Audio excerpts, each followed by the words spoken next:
I think we can put you on the wall of fame as one of our recurring guests. I think this is your second time. Yeah. And I think Karen was the other one. I think you two are the only ones that have been here 2 times. Oh. So we got Wes Vandell back talking about helicopters again. Mm-hmm. Now, we talked the first time about just the helicopter program in general. And that at the time, it was all kind of lumped under the commercial pilot. Is that correct? Correct. But now things have changed a little bit.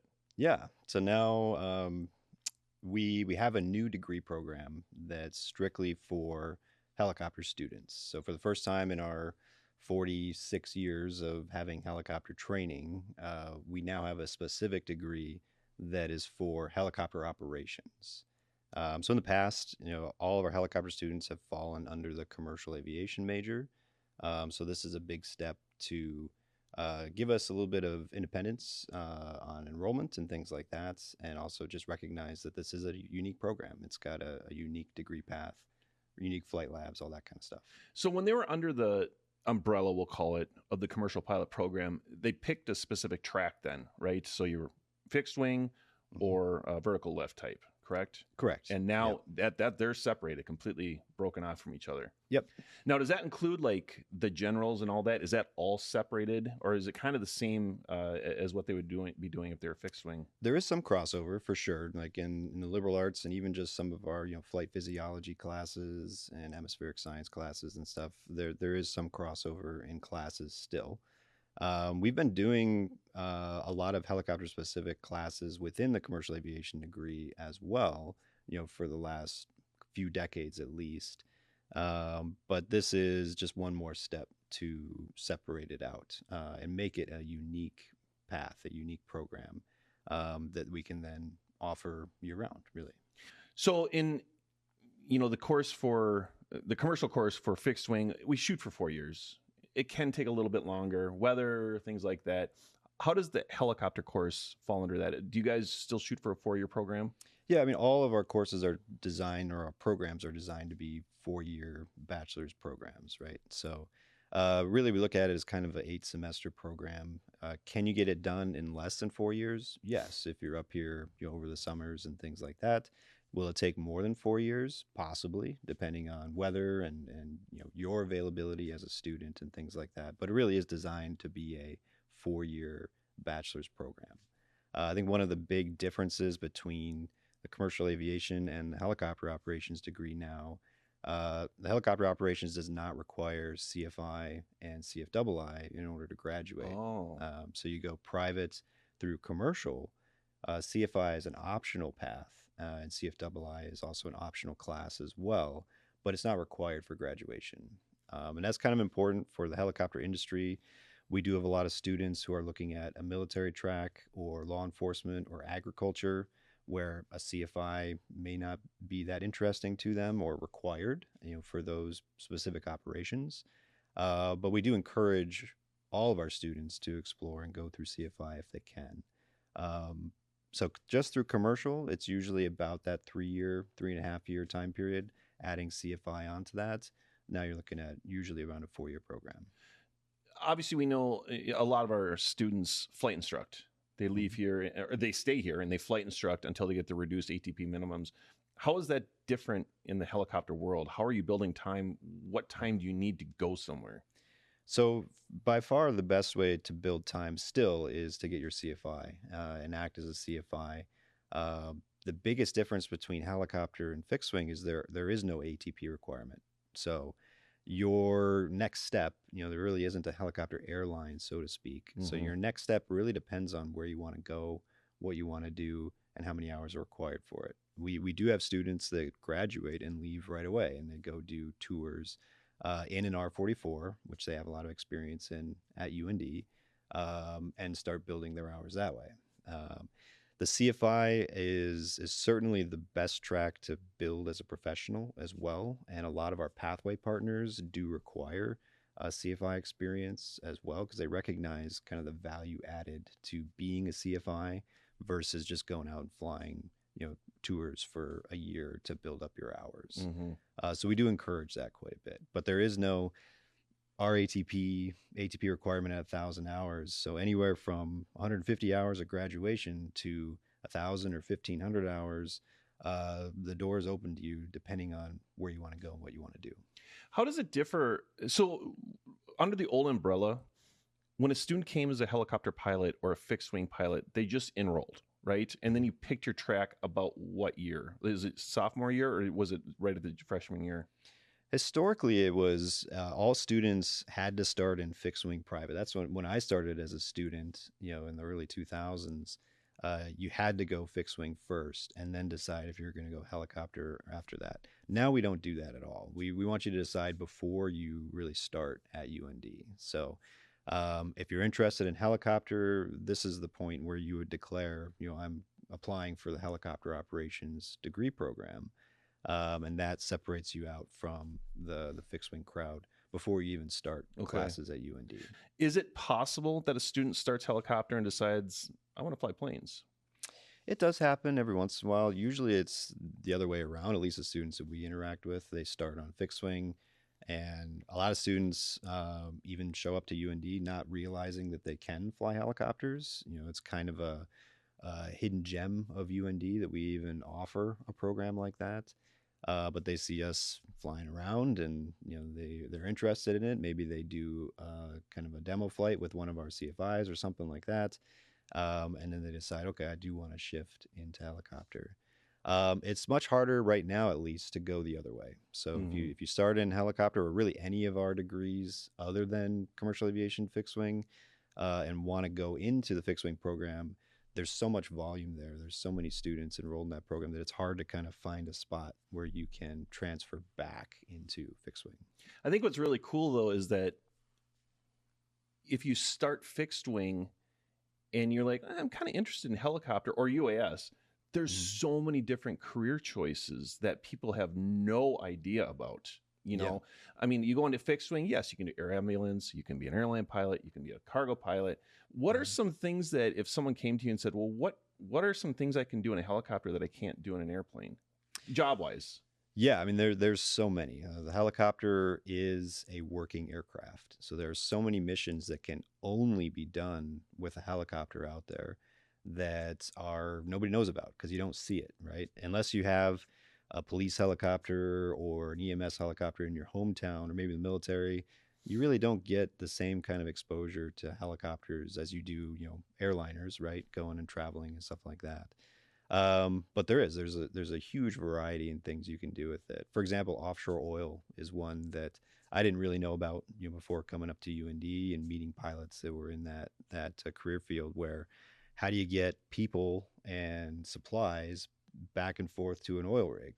Well, you have to do that with a helicopter, and that's their primary job. It's just going back and forth all day, every day, taking people and supplies. Of course, firefighting and stuff like that becomes visible during fire season, especially in California and things like that. But there's even things like we've had students that graduate and go into missions in Antarctica, for example, where there's no roads, there's no infrastructure anywhere. You can't really land a plane in most places. So how do you move researchers and supplies in Antarctica? Well, you have to do that with a helicopter. There's just nothing else that can complete that mission. Yeah. And I think the precision with helicopter is a little bit next level. I mean, obviously flying a plane down to minimums and landing on a runway, there's a lot of precision there, but we're talking inches in a helicopter sometimes when you're trying to stay over a certain area while people are getting on or off the helicopter and maybe it's not on the ground or something, or just landing within between trees for medical reasons or something. So there's a level of precision also with a helicopter versus flying a plane. Yeah, for sure. And you see that even just in the controls. If you watch a pilot at the controls of the helicopter, they're basically, the controls don't move outside of a ring about that big. So they're very, very fine motor skills that they're about the size of an orange, roughly. Yeah. Pretty small radius that they're moving that. Versus you look at an aerobatic pilot or even somebody in a flare of a landing moving the yoke on one of our archers, for example. They're moving that a lot. The control surfaces are moving quite a bit. So it is a different motor set, different skill set between the two. I compare that to talking with, fixed wing CFIs, for example, versus helicopter CFIs. They ask, in general, why is it harder? Why is it more taxing to be a helicopter CFI? And I always compare it to, well, flying a helicopter for an hour is basically like being in the flare of a landing for an hour. It's that same amount of workload, that same amount of control input required for the whole flight. So that's where you need to be as a helicopter pilot. Okay, that's really an interesting way of putting it. So let's talk about a student that has heard this and decided, I think I do want to go helicopter path. What is the first step on becoming commercial helicopter, and what does the journey look like for a student that when they get here, what are they starting with? What are their generals? What are their flight courses like? Yeah. So now that we have the helicopter operations degree path, it opens up a lot more flexibility in applying and becoming a helicopter pilot, at least at UND. So the first step, obviously, is just to apply. So you apply to UND. The enrollment requirements, you really just have to have a 2.75 GPA, which is the same as all of our other major programs, except for commercial aviation within the aerospace college. And you just need to declare that you're going to be helicopter operations. The other huge benefit to this new degree program is that you can apply at any time throughout the year. So, for example, for the fall, you can apply right up till August 15th. Oh, wow. And then the semester starts, a week later. Yeah. So it offers a lot more flexibility, especially we have a lot of non-traditional students in the helicopter program, veteran students and things like that are looking to start. Maybe you want to start in the summer. Maybe you want to start in the spring instead of in the fall.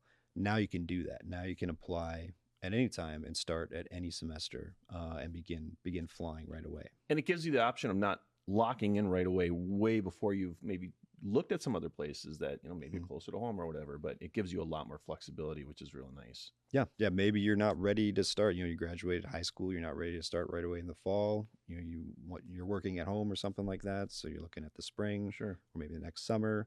You now have that opportunity. And once you do get in that semester, whatever semester you want to start, you will start flying right away. So there's no wait list or anything like that. We want you to be flying that first semester that you're at UND. And we can do that with our capacity in the helicopter program. So, okay, they've signed up, they show up here, they're starting generals. We don't have to get into that too much, but what does the course breakdown look like? So are they doing private pilot? Is it private pilot and helicopter first? Yep. First one they do? Yep. So it's private pilot first. We're different than the fixed wing program in a bit too, where our ground schools are completely separate from our flight labs. So no matter what, we want you to start the private pilot flight lab right away, your first semester. That obviously is a hard course. It's probably the hardest course you'll actually take at UND, just in terms of time and effort that's involved with that.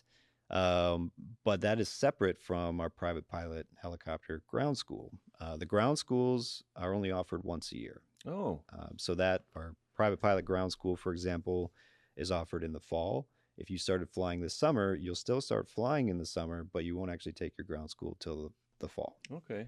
And that way you can keep moving in your flight labs. So we want you to roll from one flight lab right into the next one without having to wait for the next ground school. So you'll go right from private into our pre-commercial flight lab, and then you'll take your next ground school in the spring, and just keeps rolling like that. Next flight lab, and then the ground schools, every year basically until your senior year. So, okay, so you do the private, and then you go commercial then after that. Yeah, we call it an intro to commercial, but it's essentially where you get your night flying, your night solo requirements in, some of your cross country requirements as well. So it's a build up. It's a build, okay. Yeah.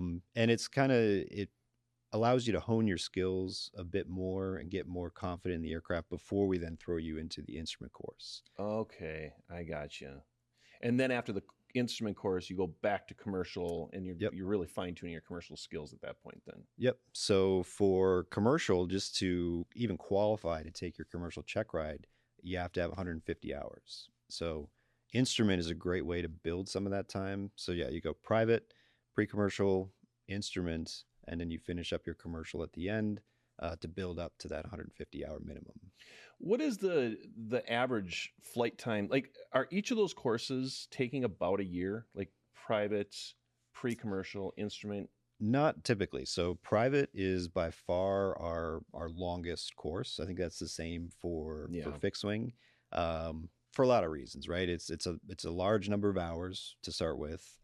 There's generally you need better weather, right? You're Yeah. not going to throw a private student out there in 30 knot winds, like you could a commercial student.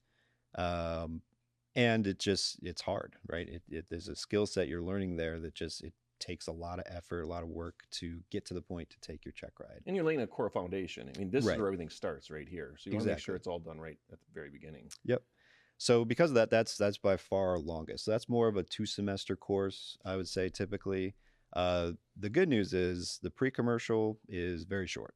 So that can be done, in a couple of months or a month if you're out there every day. The instrument then, again, it's a structured course. There's a lot more to it. There's a minimum of 40 hours. So that's probably our second longest course to get done. And then depending on where you're at, when you get to your final commercial course, that could also be very short. If you're already pretty close to those minimums when you get to your final commercial, you can actually skip quite a bit of that course as long as you're proficient enough to take your check ride. Wow. So you could really front load it Mhm. and make the backside a lot easier. Well, we say, every hour counts, right? So let's say you're taking a little bit longer to finish your private. You're going over the minimum hours for the course. It's not really going to matter down the road because all of that's going towards your 150-hour minimum Sure. at the end. Yeah. So it does pay off when you Yeah. get to your final commercial. You're not wasting any money by building Right. the time. You need it Yeah, regardless you one will way need or it. another. Yep. So when they graduate, what are they graduating with? Is it up through their commercial?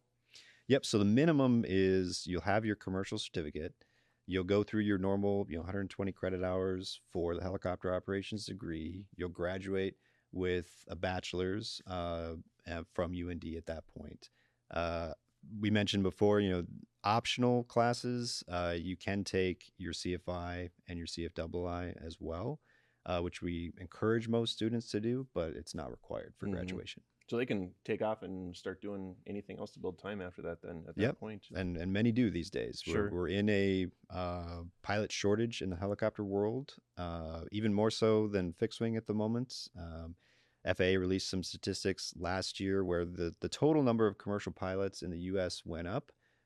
Commercial helicopter pilots is the only category that actually went down Wow. last year. So we're still trying to fill that gap, get more commercial helicopter pilots out into the industry. So there's a big need. There's a big need. You're going to Yep. be in need once you graduate, which is a good thing, obviously. It So- is, yep. Especially if you're willing to travel, if you're willing to go take advantage of a lot of the opportunities that are out there. It's definitely a good time to be getting into the helicopter industry. Let's talk about our fleet. What does our fleet look like out at the airport? Yeah, so right now we fly exclusively the R-44 Cadet. It's a Robinson helicopter. Robinson, for the last many years, well, especially the R-44, it's the most produced piston helicopter in the world. They do lots of different jobs, from sightseeing tours, obviously flight instruction like we do here, do a lot of police work, electronic news gathering, stuff like that. So it's a very versatile piston helicopter. It's got way more performance than we need even up here.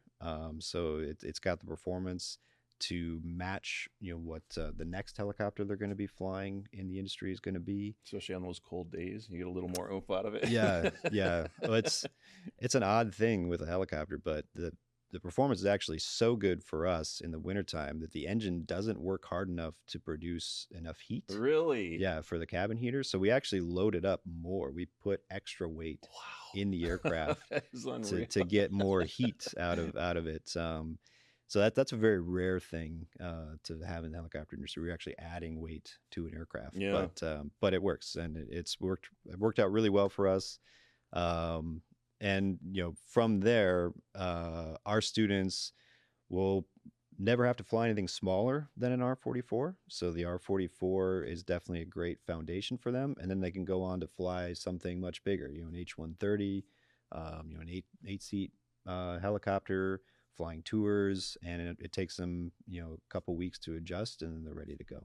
Have you seen a decline in the amount of helicopters that are turbine versus piston with these piston aircraft now that have a little more power to them, or is it just kind of they're two separate beasts and they're used for two separate things?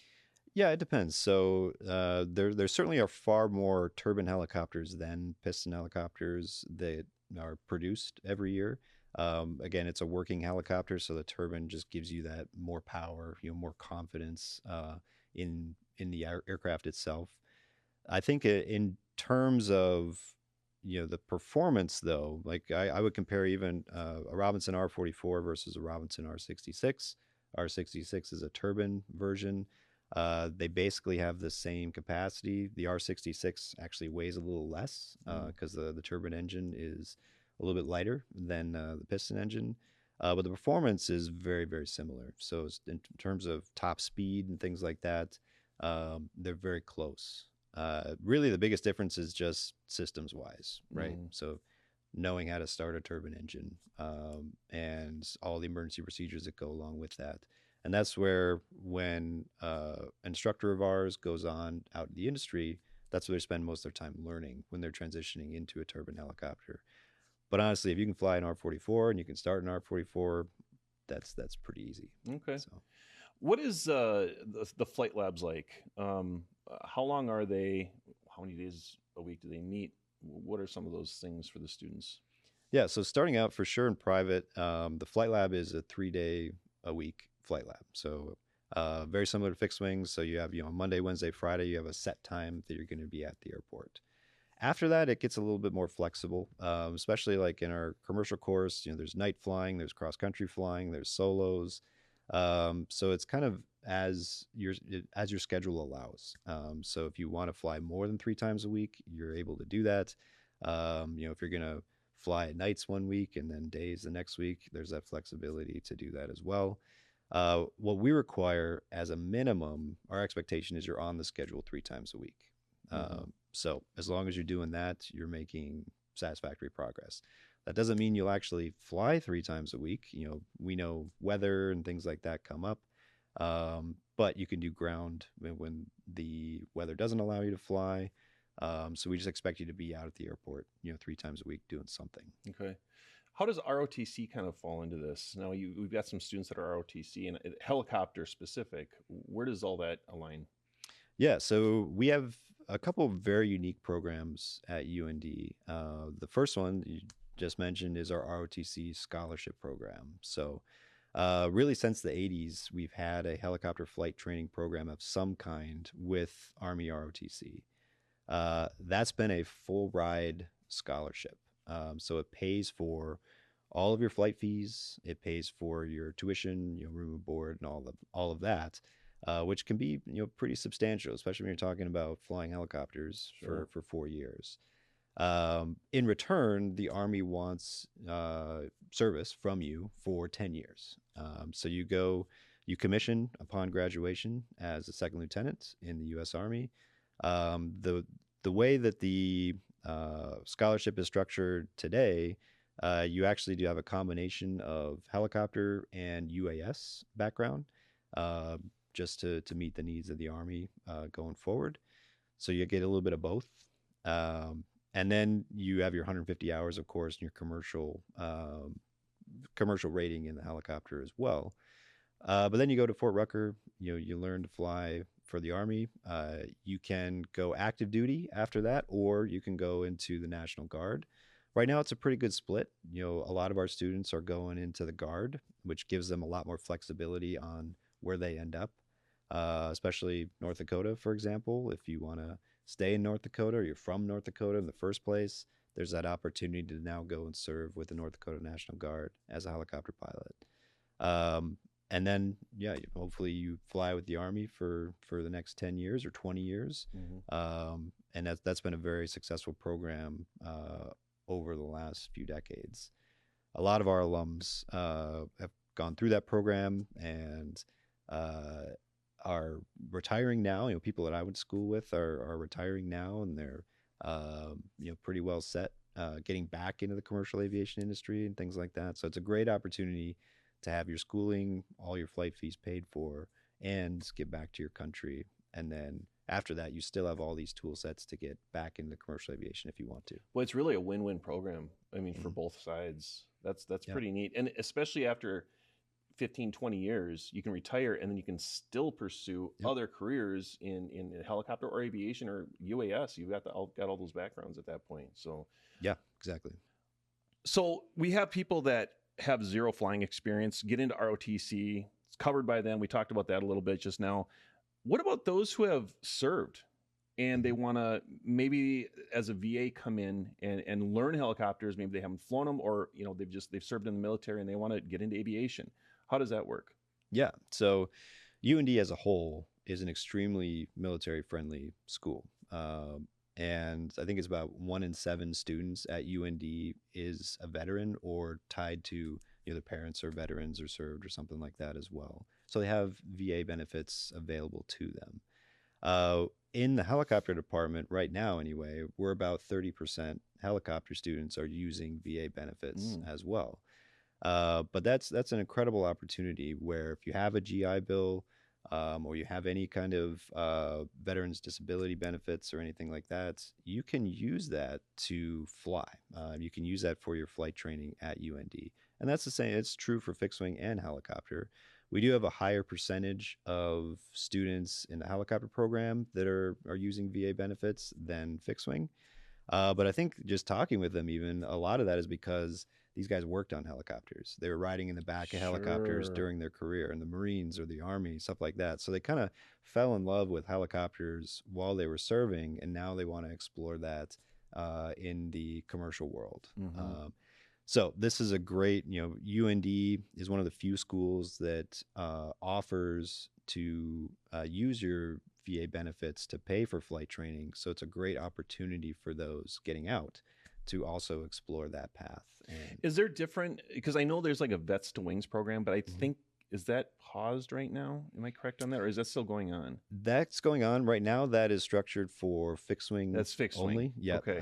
But yeah, there are great programs like that as well that kind of help fill the gaps in some of your flight training they're not really directly tied to your GI Bill, but they're out there to help pay for flight training, get you into this career path. So do you have a better shot if you go helicopter at getting some of those costs paid for, or is it kind of the same if you're fixed wing versus helicopter? Yeah, it's the same in terms of what will the VA cover. So if it's required, if a course is required for your degree program, which your flight labs are now for the helicopter operations degree, the VA will pay for whatever the minimum cost is for that program. So for our instrument course, for example, you're required to get 40 hours of instrument training in that course in order to get your instrument rating. The VA will pay for that 40 hours because it's required for your degree. But if you take a little bit longer, you might little out of pocket. But for the most part, if you just stick within their own, you should be fine. Yep, and that's just the way the VA works, where they're always going to structure it based on what does the course require, what is the minimum requirement for that. So there will be some out of pocket expense. For us, for example, the FAA check ride is not covered, so that's not even really a UND function. That's when I take my UND hat off and put on my FAA hat to give you the check ride. But the vast majority of your flight training is covered under normal, post 9/11 GI Bill benefits. Yeah, you're not talking tens of thousands of dollars or anything like that. It's just a couple drop in the bucket here. So compared to what you're paying, what's being paid. So definitely, yep. So it's a great opportunity that. Again, it's pretty unique to UND, just like the ROTC scholarship is unique to UND. There's because we're a public institution, because we have such a VA-friendly institution across the whole campus, really gives you that opportunity to use those benefits and maximize those benefits for flight training. Okay. What about partnerships? We hear about our pathways and partnerships out here at UND Aerospace with different airlines. Does the helicopter program have anything? We do. So over really since 2014, we started kind of restructuring the helicopter program, and that's been one of the emphasis points is trying to establish career pathways. And really the goal is just to give students exposure to those operators and kind of that motivation to go on and do these jobs out in the industry. So we have two dedicated pathways right now for the helicopter program. The first is with Papillon Helicopters out in Las Vegas in the Grand Canyon, which is a tour provider essentially. So if you've ever done a flight in the Grand Canyon or know anybody that's done that, Papillon is one of the major providers of those tour services. The other one that we just established is with Lifelink 3, which is an air medical provider in Minnesota, Wisconsin, in particular, and they fly helicopters and fixed wing, but primarily helicopters. And what that pathway program is designed to do is take somebody directly out of a CFI position and put them into EMS. So it's a direct route from flight school to an EMS job. Historically, you would kind of have to bounce around a little bit. You'd have to go from like flight instruction, for example, go find a job doing turbine tours for a little while to build up your turbine time. And then maybe you'd get into an EMS job flying a turbine helicopter. So this is designed to streamline all of that. They recognize some of the advantages that UND offers as far as our training and sophistication of our SMS and things like that. So it allows them to then hire directly from our CFI pool. So yeah, that makes it a lot easier for the students, like you said, not bouncing around all over the place. Mm-hmm. And at that point, you build in some time as a CFI also, and they want that obviously to have a little more experience. Yep. So again, that works out great for everybody. One more question: student that is maybe on the fence about helicopters, or maybe needs a little advice about why helicopter. Mm-hmm. Yeah, I mean, what I would encourage any student to do who's even remotely interested in helicopters is just explore the helicopter industry a little bit. You'd be amazed at how many jobs are out there and how many different things helicopters can do. And just understanding there's a major need for this in the industry.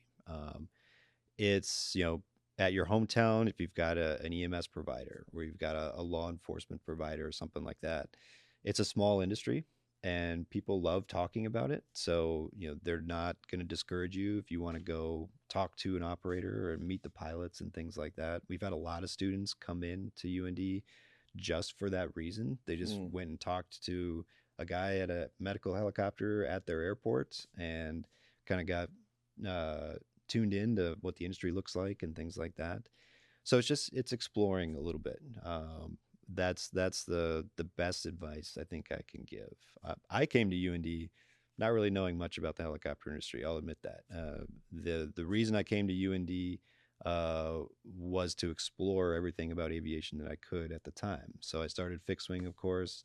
I started flying helicopters shortly after that. Once I started flying helicopters, I kind of never looked back to fixed wing. Mm-hmm. That just had me hooked at that point. And I think that's the same with most people. Once you try it, once you kind of get to know the industry a little bit, it'll hook you. Yeah, and I think you're right. It's about exploring.